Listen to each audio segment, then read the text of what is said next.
Patuloy pa rin tinututukan ng Department of Health ang pangangalaga sa ating mga kababayan pagdating sa pagpuksa ng sakit na dengue. Ilang kababayan na rin kasi natin ang namatay dahil sa sakit na ito. Balitaan mo kami, Cheska Aguiluz.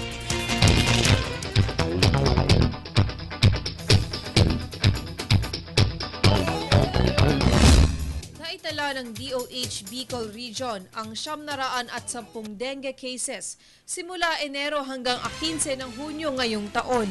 Sa halos 900 na kaso, 2 ang namatay, isa sa Camarines Sur at isa rin sa Camarines Norte.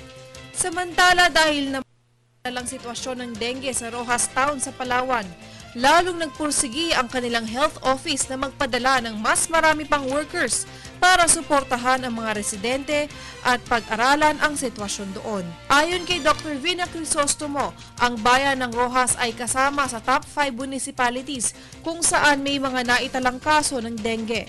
Patuloy pa rin ang paghikayat ng Department of Health sa publiko na sundin ang 4 o'clock habit para maiwasan ang naturang sakit. Paniwala naman ni Rosulo Macaraig na mahalaga ang isang malinis na kapaligiran para makaiwas sa sakit. Yan lang, barangay pa lang yun. Ano na eh, maunguna na sa mga ganyang kalinisan para maiwasan yung mga kalat ngayon na dengue. Para sa Telebisyon ng Bayan, Cheska Aguiluz.